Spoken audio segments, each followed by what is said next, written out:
güey.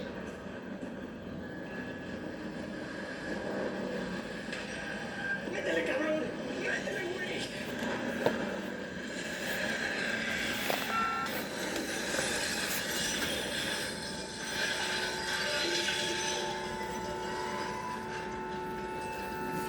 ¡La ventanilla!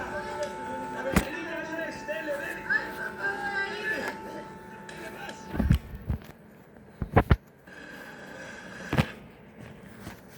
Bueno,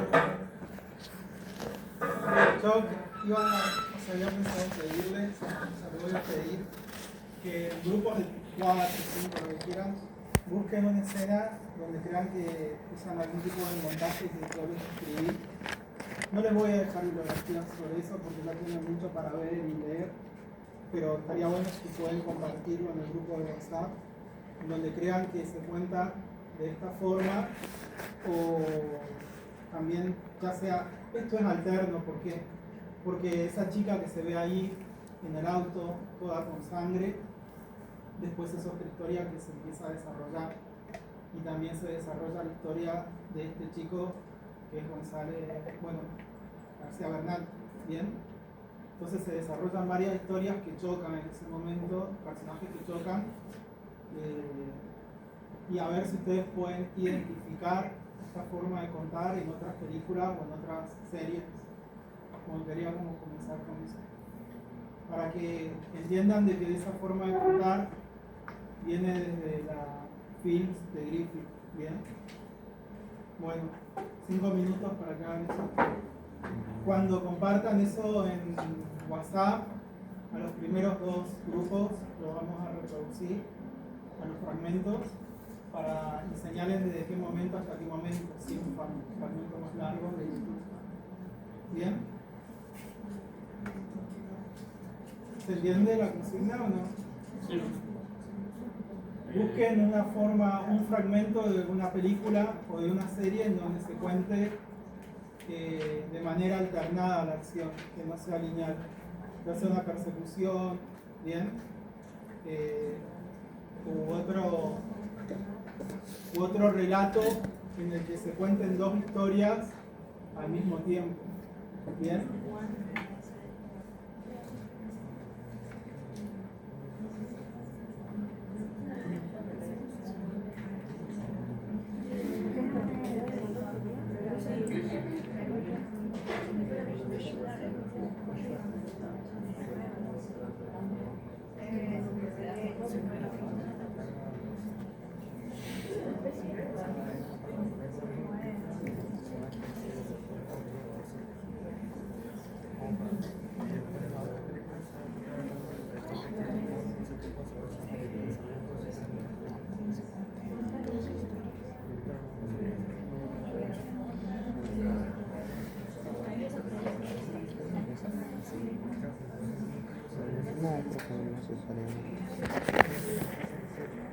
Hora de Amores Perros, es una película cómica. Yo no me acuerdo por qué el otro día vi esta escena y no sé, seguro la vieron. A ver.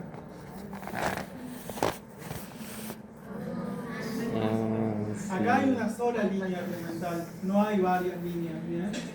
¿Qué onda? Oye, ¿dónde rayos estaba? Casi me da un paro cardíaco. Déjame verla. ¿Te arrepentiste? No, miren, aquí está. ¿Qué tal? Miren. Hawái. Ajá. Licencia de conductor de Hawái. Es difícil de rastrear, supongo. Oye, espera. ¿Cambiaste tu nombre a McLovin? ¿Sí? ¿McLovin? ¿Qué nombre tan estúpido, Fogel? ¿Tratas de ser un cantante irlandés? No, te dejan elegir cualquier nombre cuando vas ahí. ¿Y elegiste el de McLovin? Sí, era ese o Mohammed. ¿Por qué carajos tenía que hacer eso, Mohammed? ¿Por qué no elegiste un nombre común como cualquier otro? Mohammed es el nombre más común en la Tierra. A ver si te pones a leer. Fogel, ¿has conocido a alguien llamado Mohammed? ¿Y tú has conocido a alguien llamado McLovin? No, por eso elegiste un nombre tan estúpido. Pendejo. Dame eso. Para empezar, en esta foto pareces un pederasta en potencia. Además, no tiene nombre, solo apellido. McLovin. ¿Qué? ¿Un nombre? ¿Un nombre? ¿Qué ¿Acaso eres Seal? Fogel, esta cosa dice que tienes 25. ¿Por qué no pusiste que tenías 21, imbécil? Set. Escucha, cara de nalga. Cada día van niños a la licorería con identificaciones falsas y todas dicen que tienen 21 años. ¿Cuántos chicos de 21 años creen que hay en este pueblo? Eso... Bueno, acá todo el relato se apoya en el diálogo entre ellos, ¿no? Y lo que vimos recién con Amores Perros era una persecución que generaba tensión, dinamismo, una forma de narrar distinta. Yo lo que les pido es que busquen, no sé si que genere tensión, pero una forma en la que se alternen las acciones. ¿Bien? Esto no serviría de ejemplo.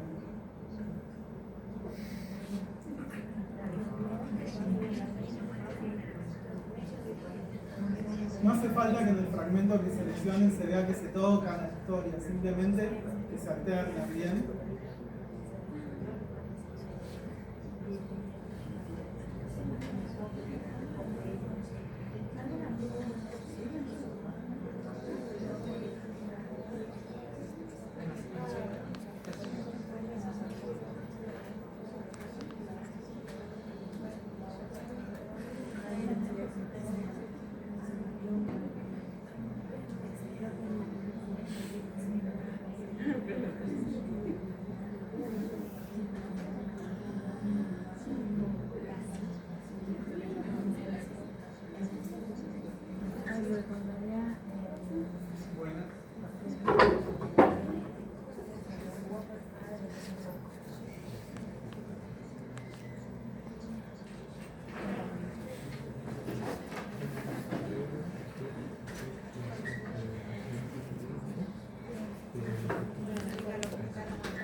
¿Bien?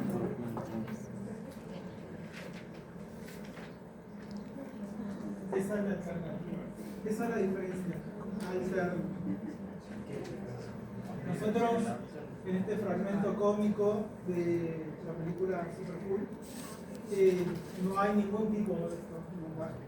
Se concentra en el diálogo de los personajes. Entre otras cosas, ¿por qué no utiliza el director estos montajes? Porque estos montajes contribuyen a dar una sensación también de tensión, dramatismo, y es lo que quiere decir esto de los chistes, ¿bien? Y uno no se engancharía en los chistes si él empieza a hacer todas estas asociaciones.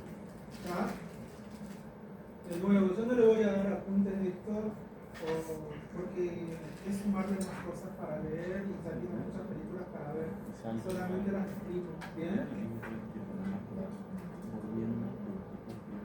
O quizás les pueda dejar algo de consulta, pero no obligatoria. Si están interesados, lo pueden llegar a ver. ¿Bien?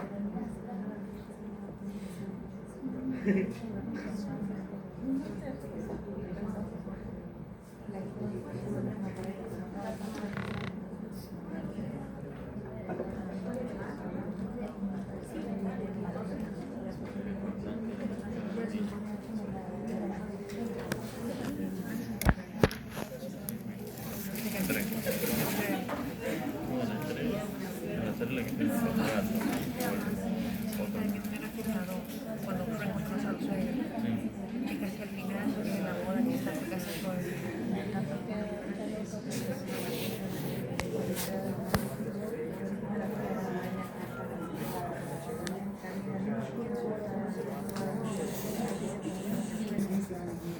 figura de 2011. Y un director de Estados Unidos también que se llama Thomas Anderson, ¿bien? Paul Thomas Anderson, que hizo una película que se llama Magnolia, ¿la vieron? ¿Sí la vieron o no? Bueno, es como, estaría bueno que la vean, porque él es un excelente director, ¿bien? Y él cuenta, al menos en una primera etapa, ahí yo le voy a pedir a la compañera que no tenga el teléfono. Eso estaría bueno, porque hoy también a la siesta me pasó en otro curso que tienen el teléfono. Y no se tienen que olvidar que estamos en el aula, ¿bien? Entonces no usen el teléfono. Cuando ustedes me ven a mí usando el teléfono, es porque estoy investigando cosas para poder ir desarrollando la clase, no porque me estoy comunicando con alguien. Se los digo con sinceridad. Ustedes me ven que cuando yo paso películas y voy viendo que viene, qué diapositiva viene, tratando de acordarme, pero no es porque me estoy enviando mensajes con alguien. ¿Está? Hoy a la tarde o a la siesta en otra carrera, en otro curso, también los chicos estaban masticando chicle, haciendo globitos, bostezando. Y la verdad es que tenemos que tratar de cuidar los modales en el aula y no se olviden de que están cursando una carrera en una institución en donde, más allá de adquirir un conocimiento, también no tenemos que perder ciertas cuestiones de modales educativos. Formamos personas educadas, ¿bien? Y si empiezan con esos modales, después ya es como difícil también traerlos de nuevo a las prácticas, digamos, más correctas, ¿no? Y también está bueno saber identificar cómo me manejo en la universidad, quizás, y cómo manejo si es que hacen algún deporte, capaz con amigos, amigas, y saber que en un ámbito se tienen que manejar de determinada manera. Esta charla la tuve tal cual hoy a la siesta en otra carrera. Así. Bien. Y creo que bueno es eso, o sea, como que no. Yo uso el teléfono y ustedes me habrán visto que capaz que piensan de que se está ir adaptando la clase y está chateando. En realidad estoy tratando de ver qué diapositiva sigue, cómo puedo complementar, porque bueno, yo les conté, uno llega medio cansado ya hasta ahora. Bien. Entonces, pero no me estoy mensajeando con nadie. Y ahí utilizo el teléfono como un recurso para dar la clase y para tratar de enriquecer cosas, ¿bien? Pero bueno, eso está bueno que no se pierdan, porque bueno, es una falta de respeto, ¿bien? Ustedes me escucharon a mí en lo que van teniendo clase conmigo, decir más palabras o cuestiones chabacanas, sacar el teléfono y hablar delante de ustedes con alguien. Bueno, entonces no lo hagan. Si el docente no lo hace, no lo hagan ustedes. ¿Bien?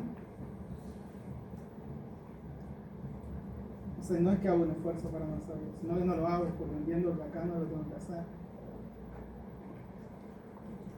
O sea, no es que sea mala onda, pero digo esto para que no se pierda la cuestión, porque si no después el aula se convierte en un espacio en donde se reflejan prácticas que suceden en la calle, que sí son prácticas en la calle, pero no tienen que reproducirse en el aula. ¿Bien? Es un espacio de aprendizaje con todo lo que eso implica. Y aprendemos no solamente historia del cine, aprendemos un montón de cosas. Desde hacer silencio, de preguntar correctamente, escuchar al docente, no levantar la voz, yo no levantarle la voz, un montón de cosas que suceden en el aula y que no suceden en la calle. ¿Bien? Bueno. No quiero ser mala onda, pero bueno, quería decirlo. Porque hoy a la siesta fue tal cual la charla. Y eso es algo que está sucediendo porque, bueno, también los medios de comunicación, las redes sociales, y traemos prácticas de la calle y no sabemos diferenciar lo que es la universidad a lo que es la calle, ¿no? Eso. Bueno, eso. Bueno, vamos a ver esta película. Yo le voy a contar algo que ustedes pueden decir después, profe, con sus ideas. Yo hace años que no veo películas norteamericanas, porque dije, si tengo tiempo para ver películas, quiero ver películas de todo el mundo. El otro día me vi una película de Gaza, filmada en Gaza, grabada en Gaza, y otra de Palestina, y cosas así. Así que también una cuestión o una posición mía. Todo lo que tuve que estudiar de cine norteamericano ya lo estudié y ahora quiero descubrir directores de otros países, cosas así. Así que si me hablan de todas las películas norteamericanas nuevas, yo no las veo. O sea, hace años que no veo películas, pero sí me veo películas. El otro día me vi una película de República Dominicana, de un hipopótamo. Esa era una película en la que el personaje era un hipopótamo y que ganó un premio en Cannes. elijo esos tipos de cine para ver. Así que, nada. Pero cuando yo veía cine norteamericano, este director era uno de mis favoritos. Entre otras cosas porque era un director que hacía muchas películas interesantes en mi época de universidad. Y yo vi esas películas interesantes en el cine, yo pagaba el entrada y entraba al cine y veía sus películas. Y bueno, estaba bueno porque a su vez usa muchas canciones y cosas así. Y estaba bueno escucharlas en el cine y no en mi casa o en el departamento donde yo vivía. Así que, bueno, voy a ver.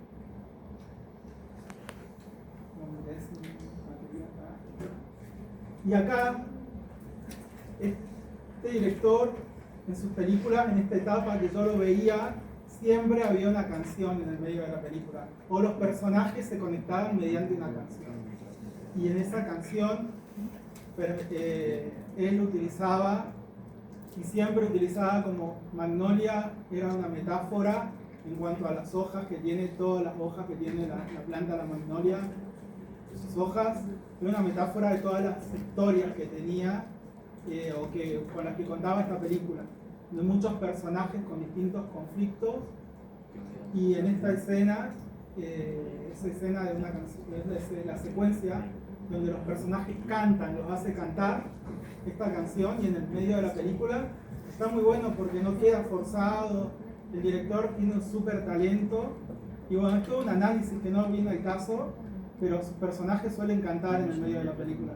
Pero no es que tampoco se pueden a bailar así como en el cine clásico, sino que cantan las canciones pop que él incluye.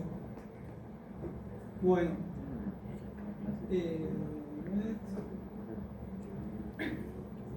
y acá vamos a poder ver cómo, voy a apagar la luz, cantan. Son distintos personajes, distintos actores. Lamentablemente ese actor se suicidó. Era re bueno.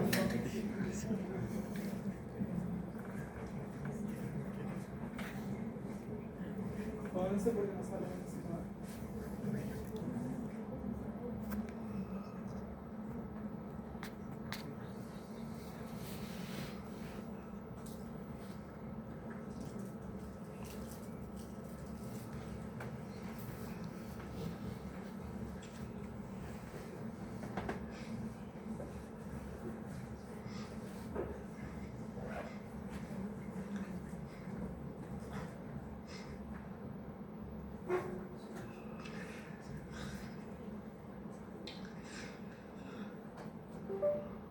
Él es un enfermero que está cuidando a esa persona anciana que se está muriendo y que a su vez tiene la hija adicta es médica y es adicta a medicamentos, fármacos o drogas. Ahí ya pasó a otra historia. Ella consume y es a su vez novia y está peleada con un policía.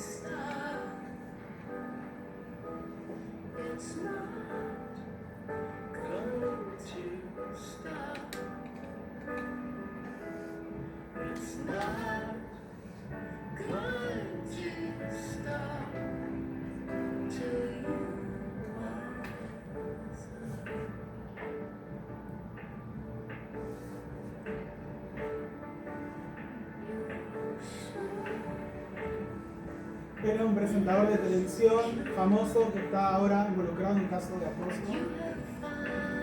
A su presentadora lo denunció. El otro señor que aparece de bigotes, el policía, es la pareja de la otra persona. Él es un pedófilo. O sea, todos los personajes tienen historias muy conflictivas.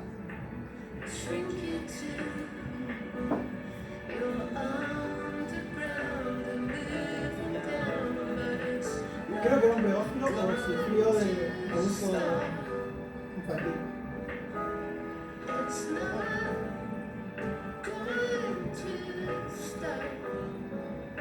todos los une la ciudad, viven en la misma ciudad. Miren, cantan hasta el hombre que se está muriendo lo hace cantar.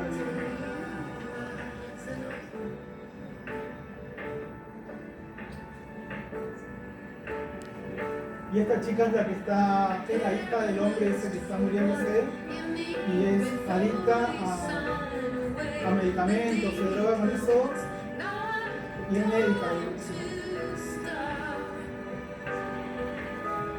A su vez la película dura como 3 horas y media, 4 horas.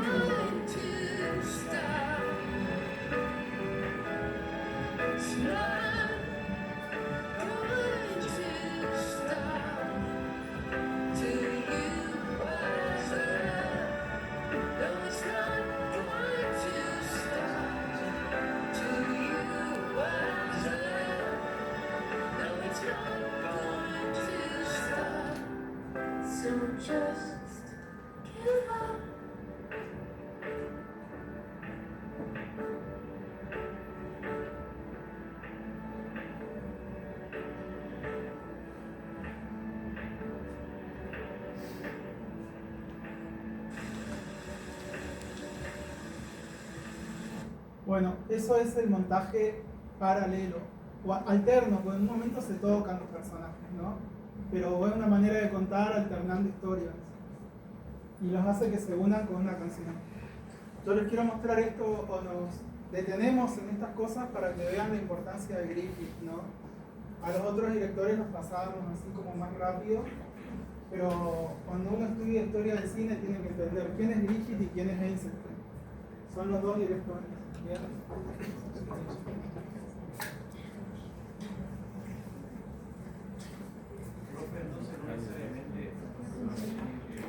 En el alterno se pueden cruzar los personajes en una farmacia y ni se conocen, pero se cruzan ahí, ¿bien? Y en el paralelo nunca se cruzan, no se pueden tocar. Esto lo inventó Griffith, o no lo inventó, lo consolidó, lo desarrolló, ¿bien? Porque ya venía de los otros directores que yo les mostré.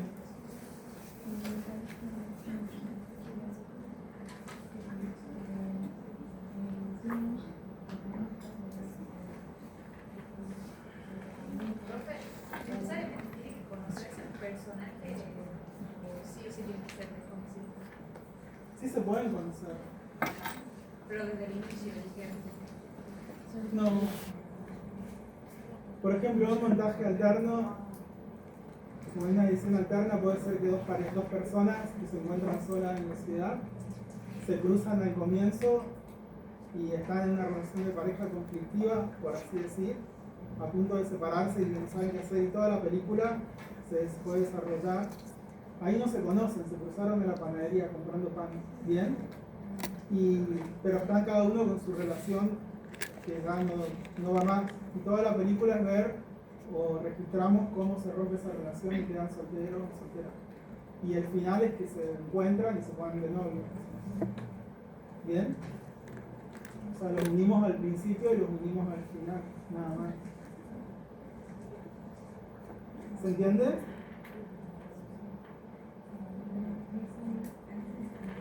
Es para que vean de que estas formas de contar que quiebran la linealidad fueron inventadas por Griffith, ¿tá?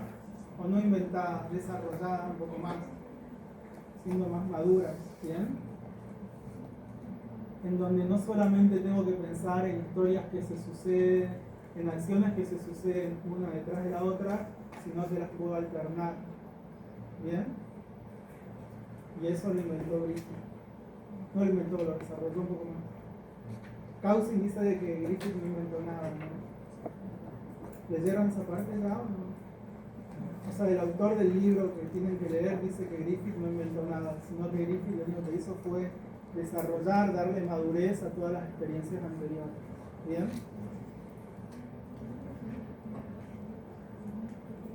Bueno, ¿encontraron algo para compartir o no? ¿Sí?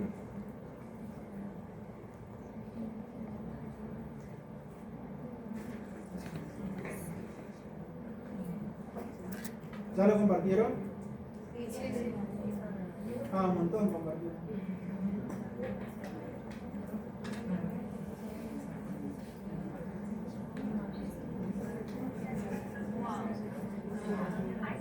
Bueno, no voy a compartir de todos, porque son un montón, pero bueno, comparto acá.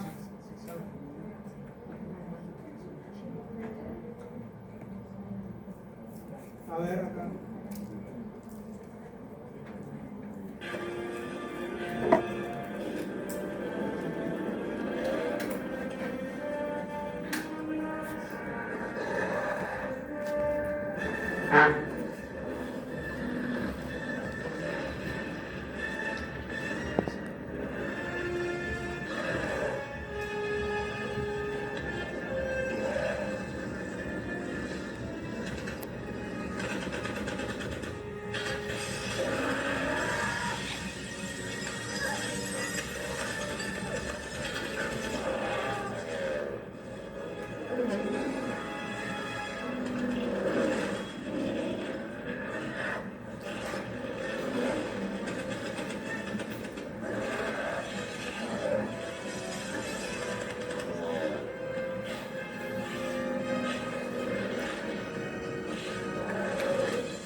Bueno.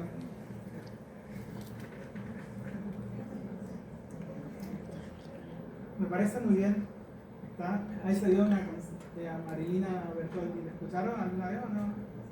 La tienen que escuchar. Es una cantante argentina. Bueno, está muy bien, ¿no? ¿De qué grupo fue esto? Perfecto. ¿De qué manera creen que se plantea esto de lo alterno? A ver.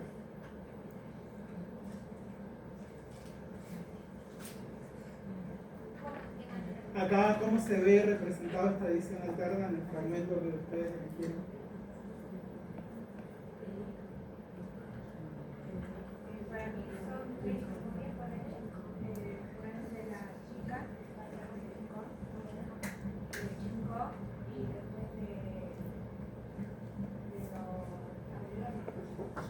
¿Está bien?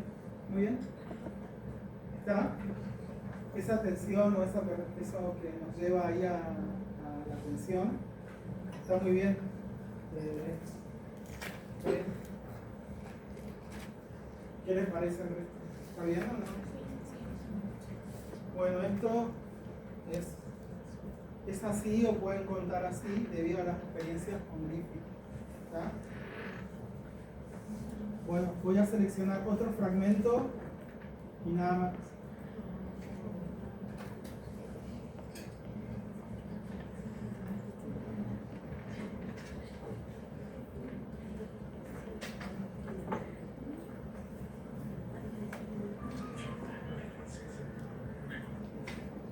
El resto de los fragmentos cada uno lo va a poder ver por su cuenta, ¿no? Esta pieza. ¿Dónde están los buenos ojos?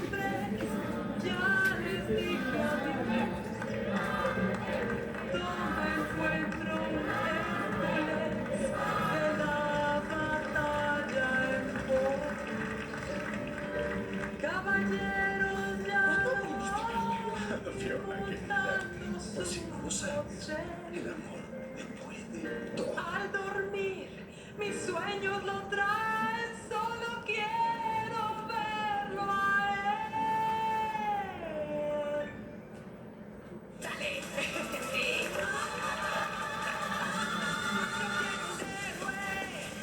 Muy bien, Gráfico. Hay que arruinarle su fiesta. ¡Prepara, Jalopito! ¡Listo! ¡Fuego! ¡Yo quiero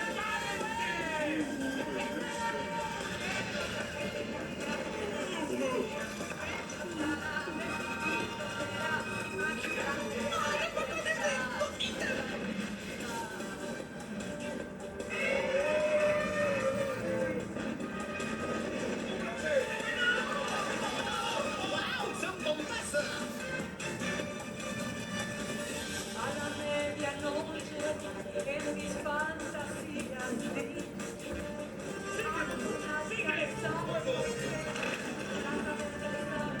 ¡Prepara el caldero!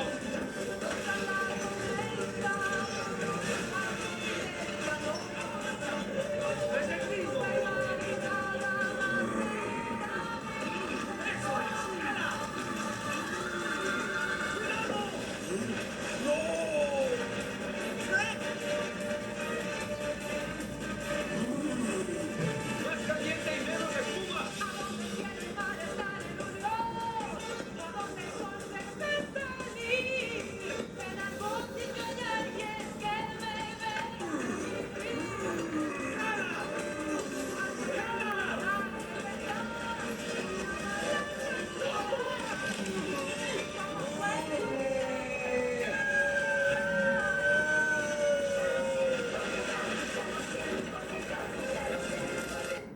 Bueno, ¿qué opinan? ¿Sí cumple o no? Porque se relatan varias historias, varios hechos, lo cual está bien. Bueno, la idea era con esto. Ahora les voy a compartir un texto que es de un diario en el que aborda, o el título define a otro aspecto de Griffith que no tiene que ver solo con lo audiovisual, con el desarrollo del lenguaje, sino que tiene que ver con una cuestión ideológica. A ver, les voy a pedir que lo lean también en grupo, la cantidad que ustedes quieran, y después hacemos una reflexión sobre cuáles eran las ideas de este texto, que no es difícil, es un artículo de un diario muy cortito, y bueno, hace como un repaso biográfico del director, y ya desde el título plantea un interrogante sobre su posición ideológica, ¿no? Así que, bueno, la idea sería que lo lean para que entiendan que Griffith tiene esta cuestión, como pasa con muchos artistas, ¿no? Como pasa lo que se cuestionó también un poco de Borges, o lo que va a pasar con otra directora alemana que vamos a ver, que participó con el nazismo, siendo directora de grandes documentales y cosas así. Y bueno, yo quería que podamos detenernos un poquito en estas dos características del director, porque como les dije, si hablamos de historia del cine, tienen que quedar como fijos dos directores, Griffith y el otro director es Eisenstein, que es ruso, que después lo veremos bien. Son como los ejes desde donde se piensa el desarrollo audiovisual, y bueno, por eso nos detuvimos un poco más acá. Así que ahí les compartí un texto, lo pueden leer, léanlo de manera grupal y cuando terminen lo revisamos. ¿Bien?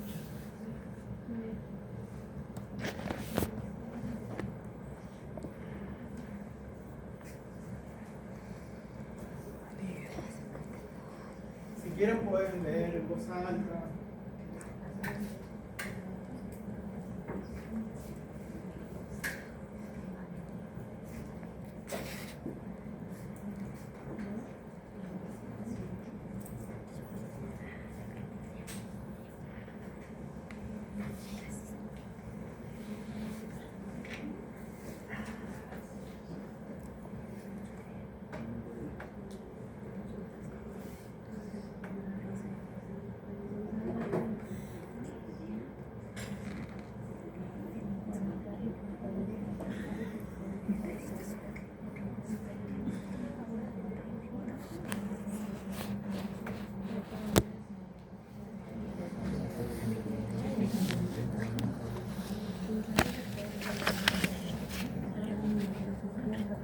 técnica, digamos, ¿no?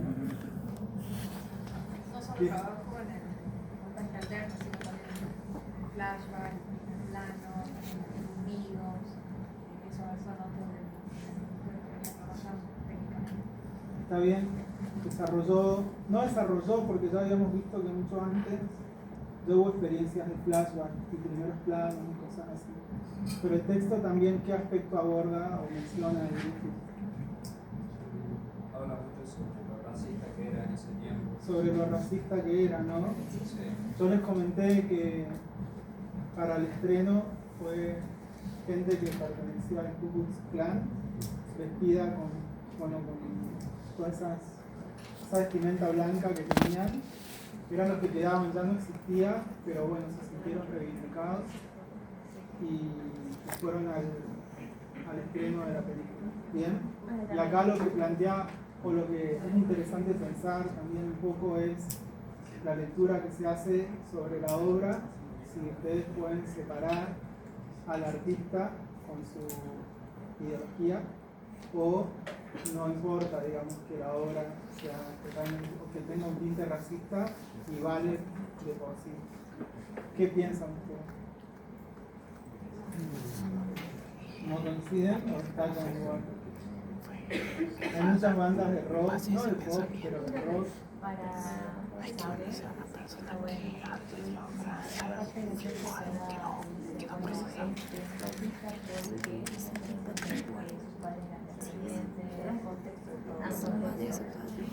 de que había hecho lo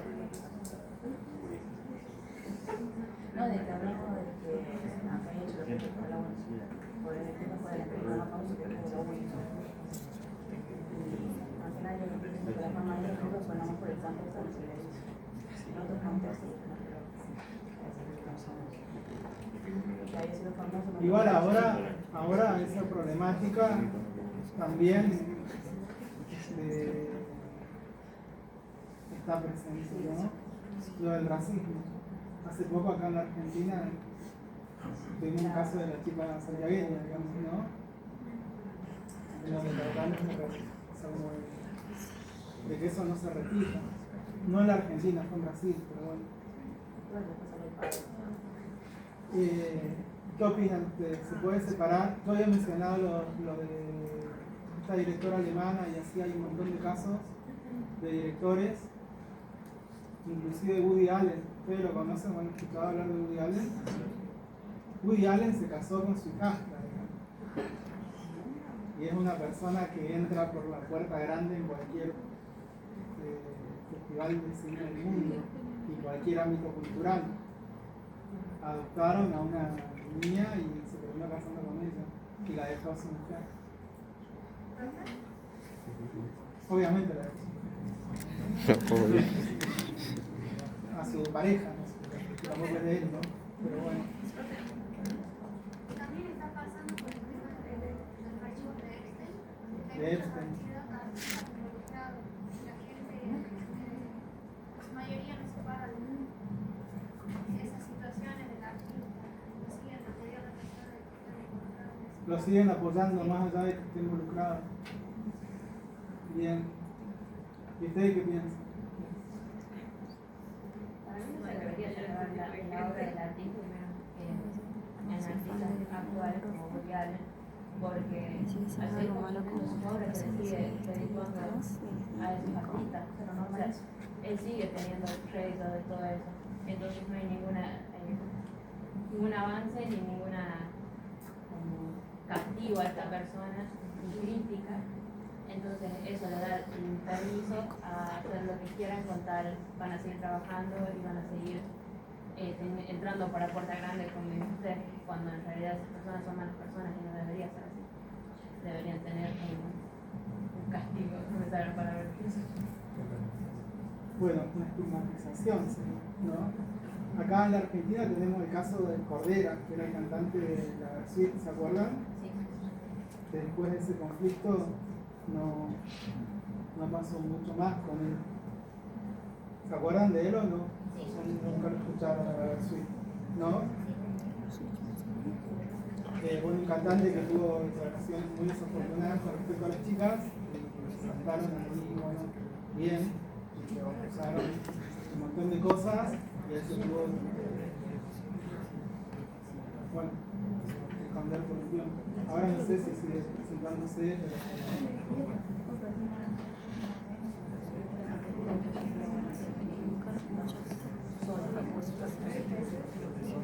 bien, y allá al fondo, ¿qué opinan? Yo creo que tiene que separar la obra del artista. ¿Cómo? Yo creo que se tiene que separar la obra del artista. ¿Usted cree que se tiene que separar la obra del artista? Sí, más que nada porque a nivel, como de forma académica. Entonces, si nosotros, por ejemplo, ahora dijéramos que no se debería enseñar Griffith por su amplio racismo y lo mal que está, nos perderíamos de aprender de cosas como las que te está enseñando. Así como puede pasar con, por ejemplo, las canciones de Michael Jackson. Michael Jackson es, a nivel artístico, el rey del pop, como se lo llama, y sin embargo tiene acusaciones muy serias con menores, pero su arte sigue valiendo en sí mismo, fuera de lo que el artista haya hecho en su vida privada. Bien. Creo yo también, bueno, no sé, de la persona, de la moral de cada persona y de cómo cada uno consume. Va, es lo que yo pienso, no sé, que va a depender del moral de cada uno. Yo opino igual que mi compañera, depende de lo que la gente decide consumir o no. Pasa lo mismo con Kanye West, hay gente que le gusta sabiendo las cosas que hizo y bueno, la gente que le gusta lo seguirá consumiendo y la que no se puede hacer mucho. Pero al mismo tiempo para mí depende del contexto en el que hayan sucedido las cosas. Por ejemplo, el Griffith, recién eran muy actuales los movimientos antirracistas y las cosas que se estaban haciendo a partir para los derechos de las personas de color. Entonces es natural que todavía existieran personas racistas. Es muy diferente a que hoy en día, ya habiendo transcurrido mucho tiempo de historia, alguien sea racista y se lo cubramos, digamos. Y hay cosas que, por más que unas cosas para uno está mal y otras cosas para bien, hay cosas que objetivamente están mal. Por ejemplo, la pedofilia con Woody Allen. La pedofilia está mal y tenemos que estar de acuerdo en eso. Sí. Bien. Una cosa nada más que no tiene que ver con la discusión, y es que estas obras no se consumen, digamos, ¿no? Consumir es ir a Mostaza y comprar una hamburguesa. Acá uno inicia una experiencia con una obra de arte, con una película, con una pintura. Son experiencias, ¿bien? Consumir es comprarse una coca.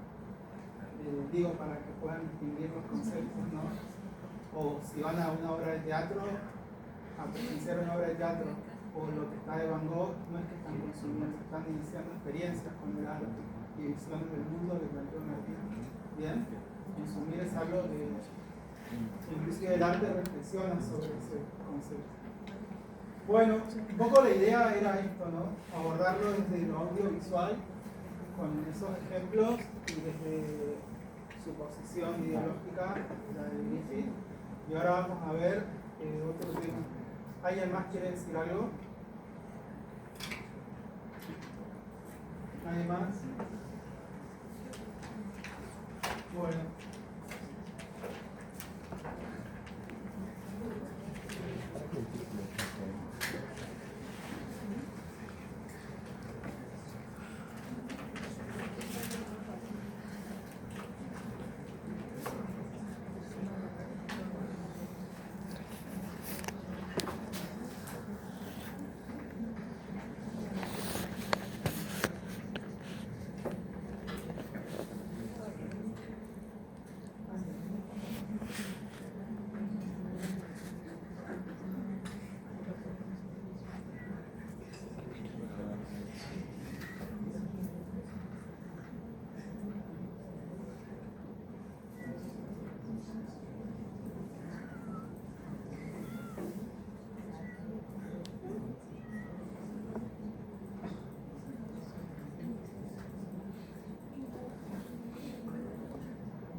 Bueno, yo voy a pasar algunas diapositivas un poco rápido.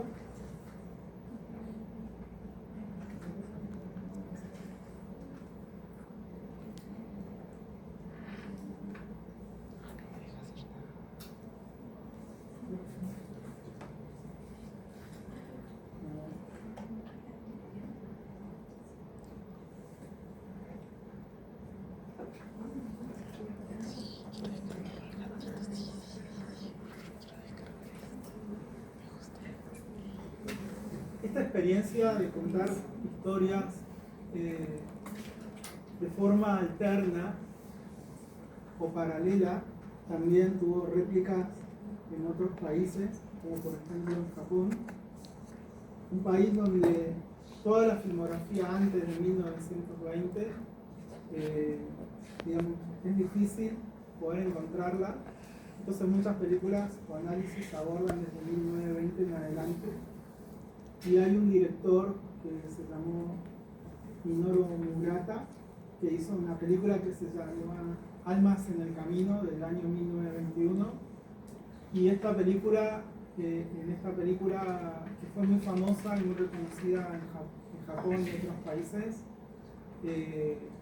buscó representar la historia de una familia y un violinista que decide salir y andar recorriendo el país de un lugar hacia otro, y también la de unas personas que están medio vagabundos, o personas que están en una ciudad, sí, tipo vagabundos, y entonces en esa ciudad se encuentra esta familia con estos vagabundos, y esta familia en ese encuentro decide volver hacia su casa y fortalecer los vínculos con la familia que había quedado, con los padres, con los hermanos, y eso decide dejar de andar por el mundo, por Japón, y volver a reestructurar lo que se entiende como por familia, la estructura familiar. En cambio, esos vagabundos deciden asaltar una mansión, y bueno, con todo lo que eso implica. Entonces el director ahí quería plantear este contraste, ¿no?, de cómo se puede tener dos caminos. Él planteaba en este caso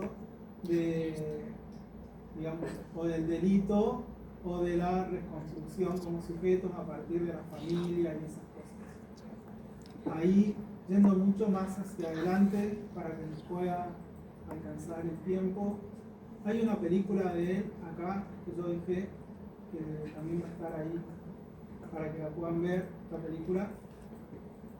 Y lo importante acá es hablar del cine realista romántico, que nace allá en la Primera Guerra Mundial. Es un cine que lo establece Estados Unidos, una forma de hacer cine que influyó en cinematografía de otros países, en las que se exalta, digamos, lo sentimental, mucho más que lo que se vive en la vida cotidiana, digamos, los sentimientos, el sentimiento de amor, desamor.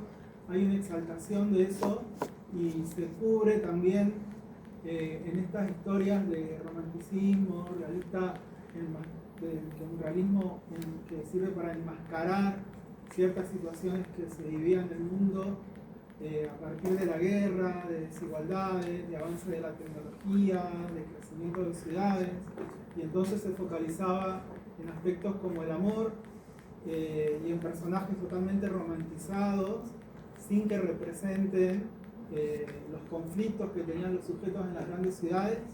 Bueno, eso se llamó el realismo romántico, y a su vez tuvo un movimiento opuesto que vamos a ver en un rato, que es el rechazo al realismo romántico, porque un conjunto no solamente de directores y directoras lo rechazaba, sino que también otros personas de la rama del arte, como la literatura, la pintura, la música, se pronunciaban en contra de el realismo romántico como una estética cinematográfica que debía prevalecer en cada película.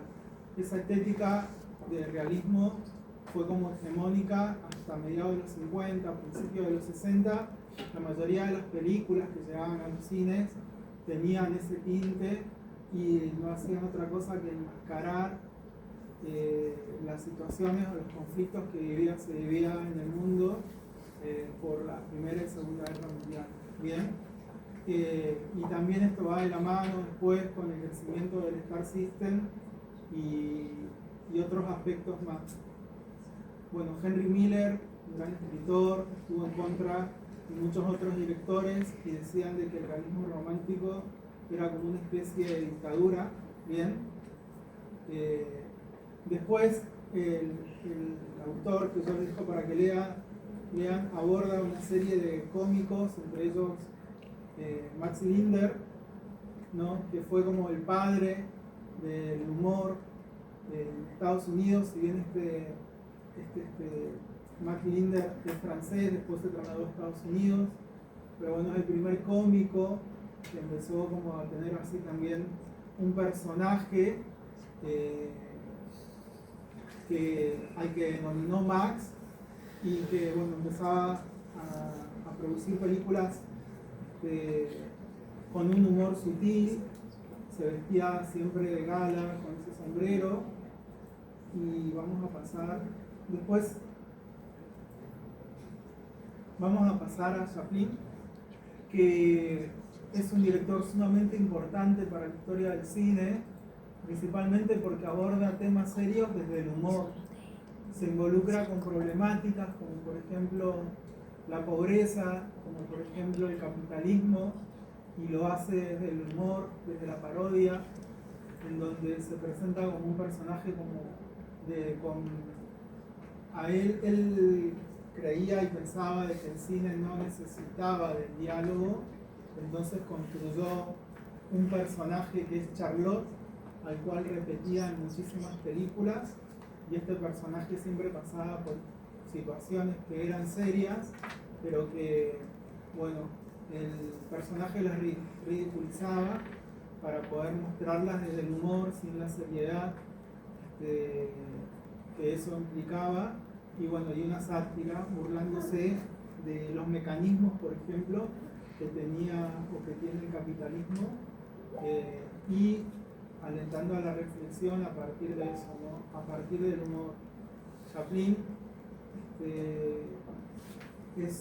tomó como ejemplo a Max Linder y a otros directores más, también de cómicos que ahí se mencionan en el apunte, y siempre tratando de filmar, porque en aquel momento se filmaba con planos generales, ¿bien?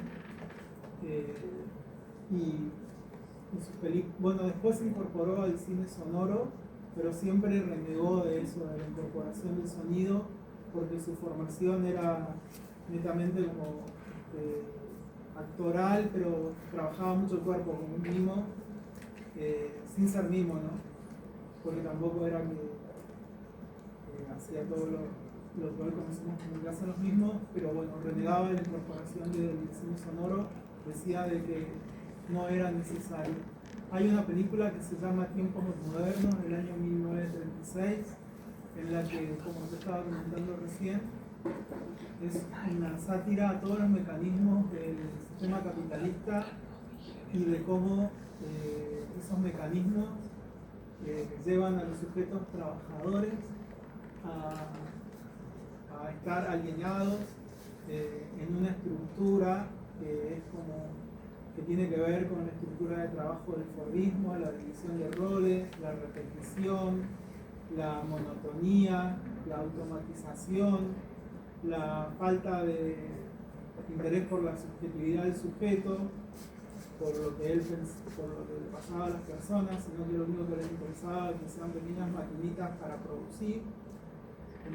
Y bueno, si hoy, por ejemplo, hoy yo no sabía, les cuento una anécdota. Hoy, bueno, cuando yo terminé de dar clase a la mañana, me fui al albergue universitario y estaba cerrado por cuestión de paro. ¿Sabían eso ustedes o no? Bueno, hoy estaba viviendo en la universidad un montón de situaciones en donde es manifiesto que bueno, hay una disconformidad con el tema de que no hay incrementos salariales, bueno, todas las cuestiones que ustedes ya conocen, y que si bien el trabajo de docente no es en una fábrica, pero bueno, un poco la alegoría del trabajador que tiene que estar todo el tiempo o dando clases o el no docente haciendo su trabajo sin una recompensa de otros derechos adquiridos. Bueno, creo que eso es un motivo de hoy de que los no docentes hayan convocado un paro, ¿bien? Y eso, la película Tiempos Modernos es muy actual porque lo plantea, más allá de que la situación sea en una fábrica donde están con un martillo golpeando y una serie de cosas más, lo que se plantea es la explotación de la patronal, de la gente, bueno, de los jefes, de los que manejan la empresa, en este caso los que manejan el sistema universitario a nivel nación. Y bueno, entonces acá, o el paro de hoy, es un reclamo a ciertas desigualdades, ¿no? Y un poco esa lectura se produce con la película Tiempos Modernos, pero en el ámbito de la fábrica. Digo, la situación de las universidades no es ajena a la situación de otros ámbitos también laborales que también están reclamando y con manifestaciones. Por ejemplo, en Catamarca esta semana tuvimos 3 días de paro docente, en donde las aulas estaban, paro de colectivo, donde las aulas estaban vacías, ¿bien? No iba nadie, los chicos no van a la clase, porque no van al cole, se cortaron, nos pidieron que demos clase online, entonces los chicos no podían ir a clase. Entonces esta situación, bueno, Tiempos Modernos, como, si bien es una crítica a toda esta cuestión de los fabriles, como dice acá, al fordismo, al taylorismo, pero también es esto del sujeto mecanizado, en donde tiene derechos, pero que la patronal no los reconoce. Ahora vamos a ver un fragmento de esta película.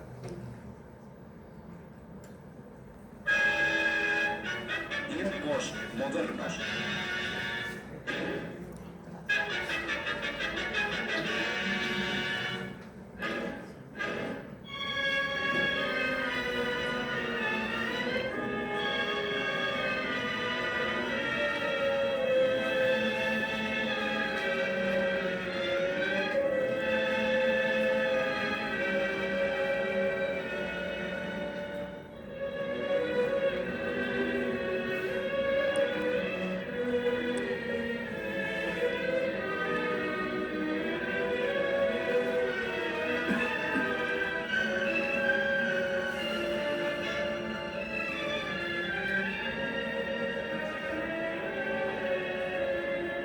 Tiempos modernos, una historia sobre la industria, sobre la iniciativa individual, la cruzada de la humanidad en busca de la felicidad.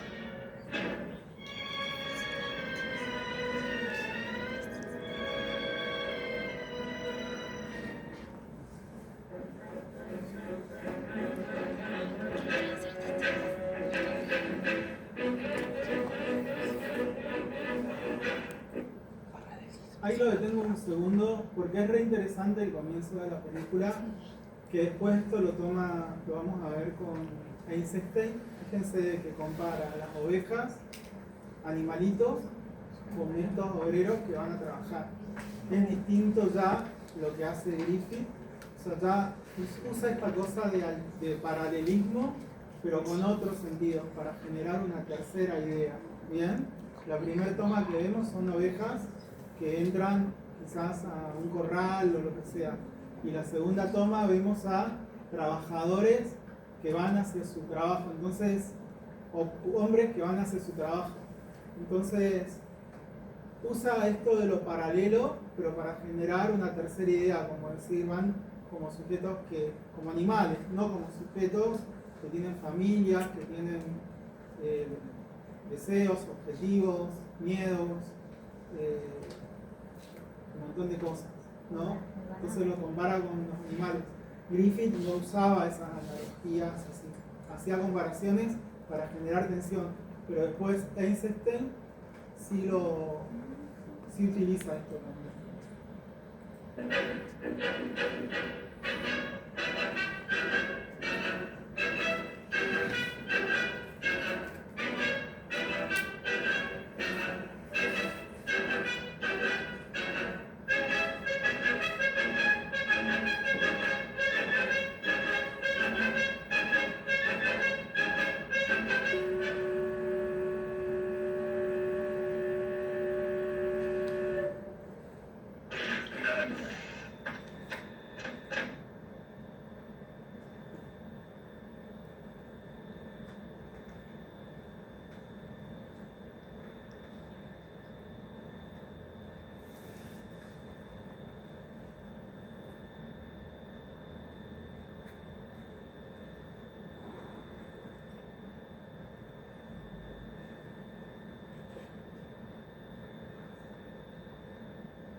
Sección 5, aumente velocidad a 4.1.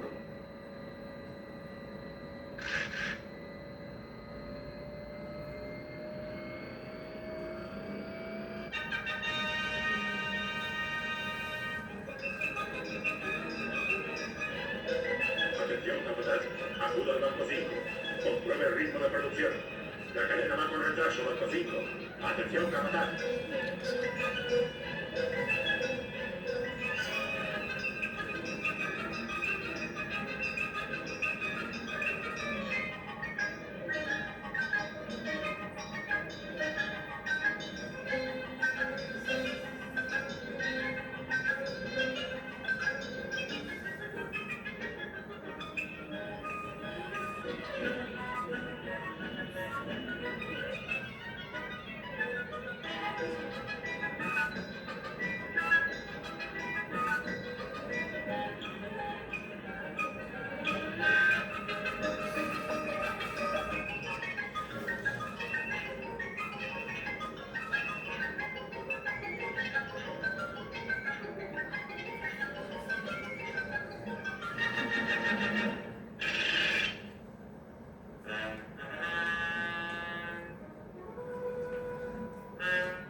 Sección 5, aumente velocidad a 4.7.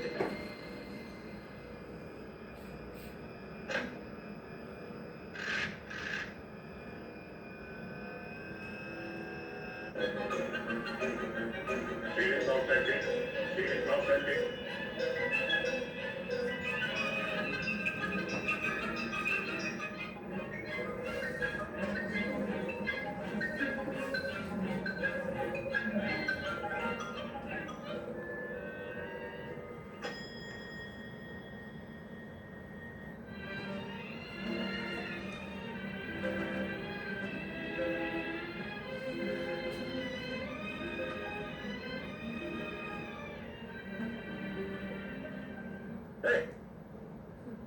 No pierdas tiempo. Vuelve al trabajo.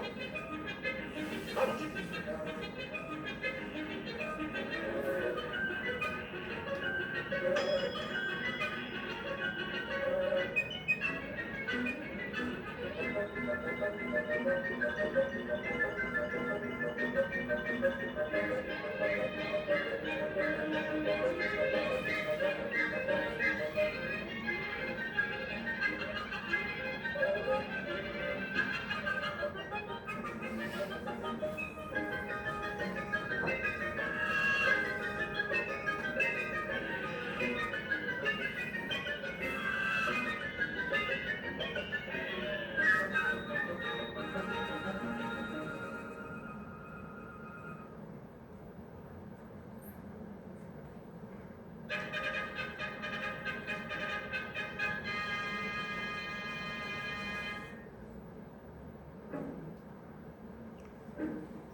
Buenos días, amigos. Este disco es una grabación de la compañía de transcripción de servicios de ventas y asociados.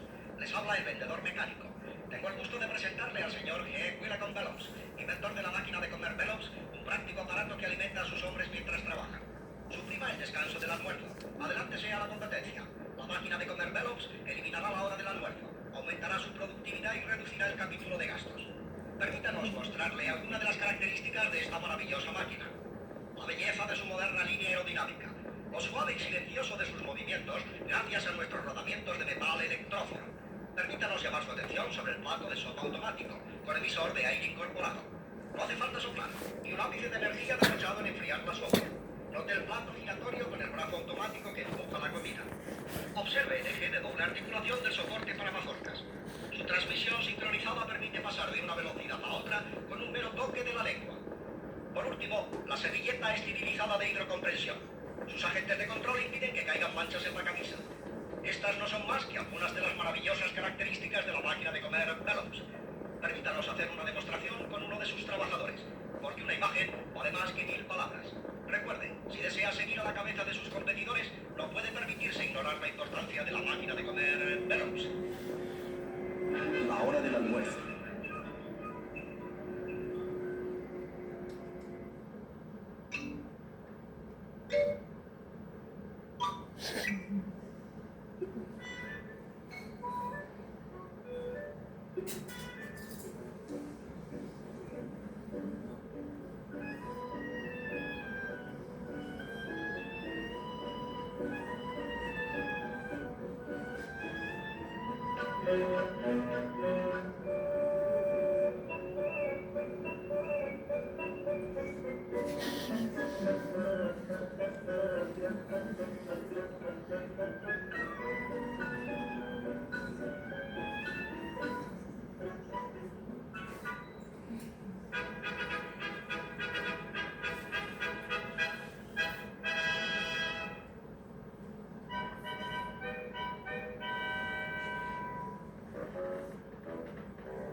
Empezaremos otra vez con la sopa.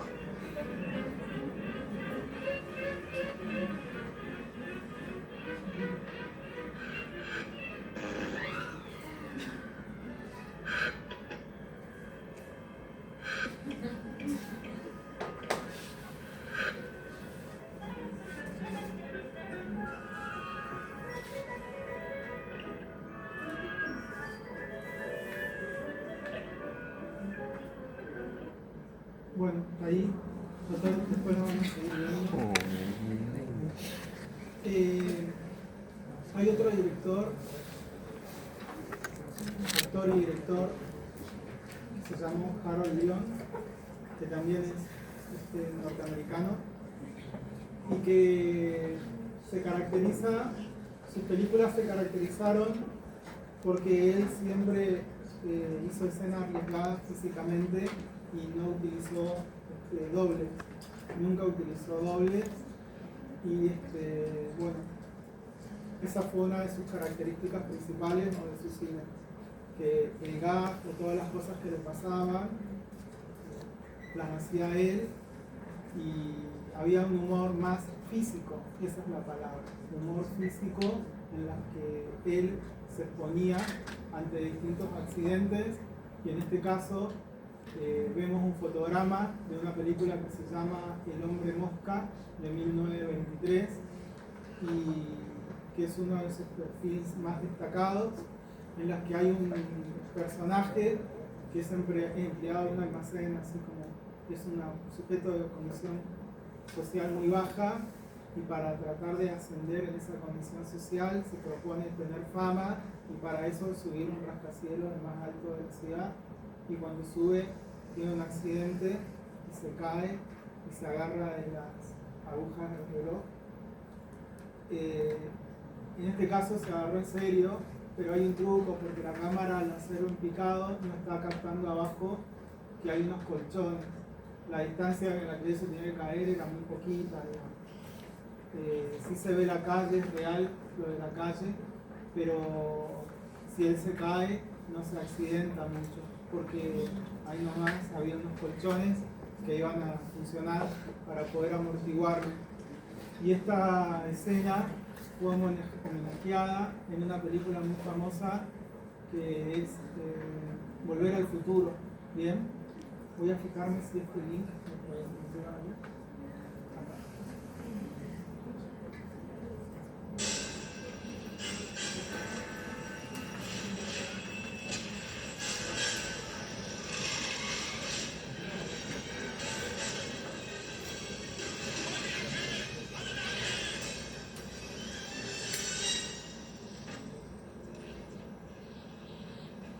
¿La vieron esa película?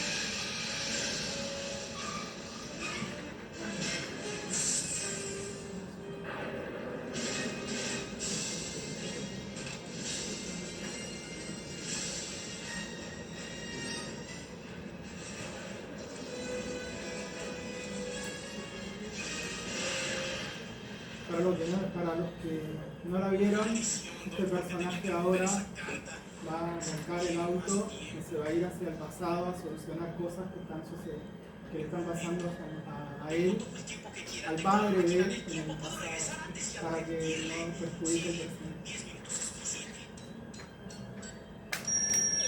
Al padre. Y el hombre que está ahí arriba cerca del reloj es un científico que inventó todo el dispositivo para que pueda viajar.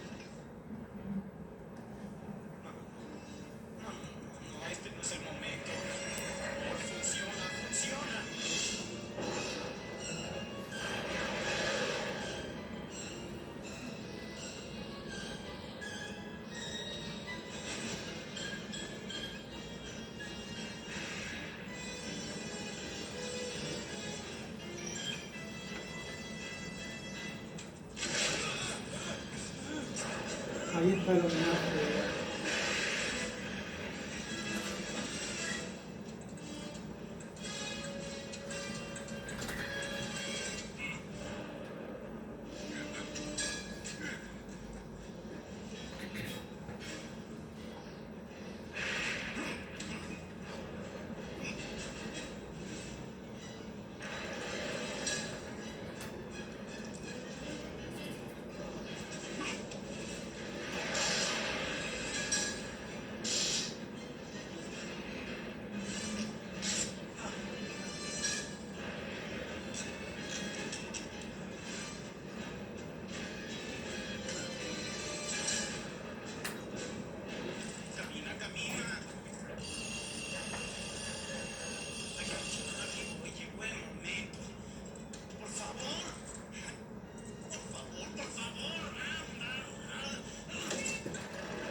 Después, como bueno, yo les había comentado, así como estaba el realismo romántico, también está, pero antes, bueno, acá,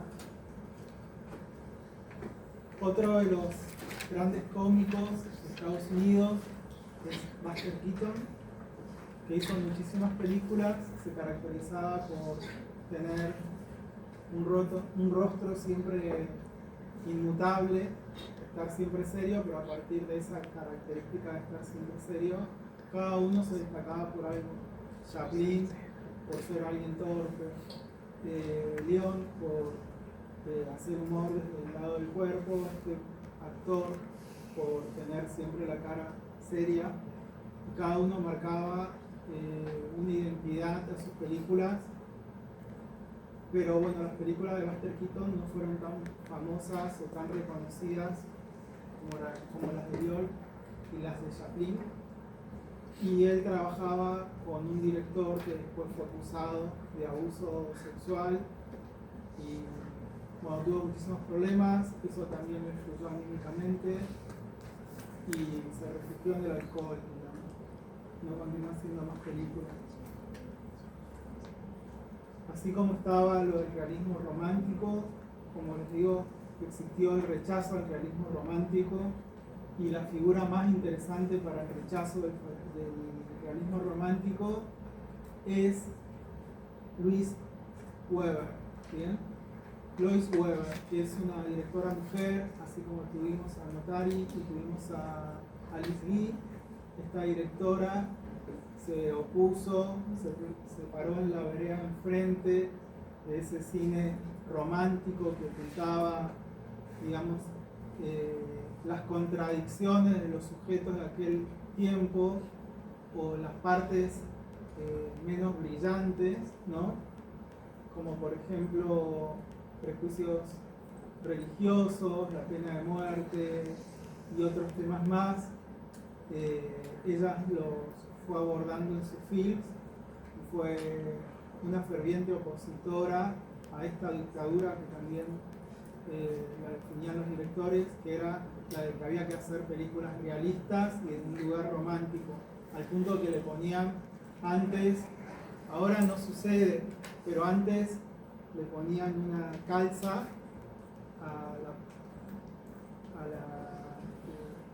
a la cámara para que le dé un halo de angelical así al objetivo. Le ponían una calza al objetivo para que le dé un halo de angelical a los personajes y le dé brillo. Voy a contar una anécdota. Yo en los años 90 estudié cine y en Córdoba uno de los primeros trabajos que hice lo hicimos con esa calza, porque no había otros recursos, o sea, no teníamos computadoras. Después fueron llegando los compus y eso, pero editábamos con recursos que eran como súper analógicos. Entonces poner un efecto así, y como sabíamos y estábamos estudiando historia y todas las cuestiones, dijimos, bueno, buscamos esa cuestión que hacían los directores. Y teníamos una calza de mujer, y se la pusimos ahí a la cámara, que eran tremendas cámaras, no como la de ahora, e hicimos el corto con ese efecto. Bueno, un detalle. Ahí yo voy a dejar un corto para que se pueda ver, para que lo puedan ver. Es del año 1916, se llama Descontento, es la historia de un hombre que es un ex militar que no la pasa bien económicamente y decide irse a vivir con su sobrino. Pero bueno, su sobrino es millonario y cuando llega y empieza a vivir con su sobrino se da cuenta de que la felicidad no está en el dinero. Y de esos temas hablaba esta directora. Y ahora, por último, vamos a ver, ahí voy a cambiar porque me queda una diapositiva o parte de una diapositiva. Vamos a hablar muy brevemente de lo que sería el primer documental, de la primera película documental, primera película documental, bien, primera película documental.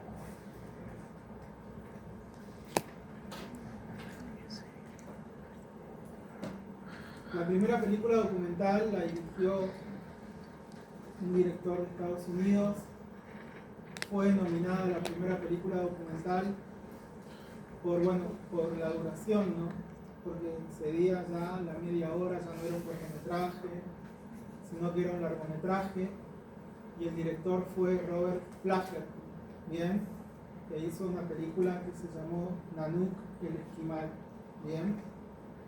Nanook el Esquimal es un documental, como ves acá, de corte clásico, realizado en el año 1923, y que filmó con esa cámara en el Polo Norte a Nanook, que vivía de la caza de focas, ¿bien?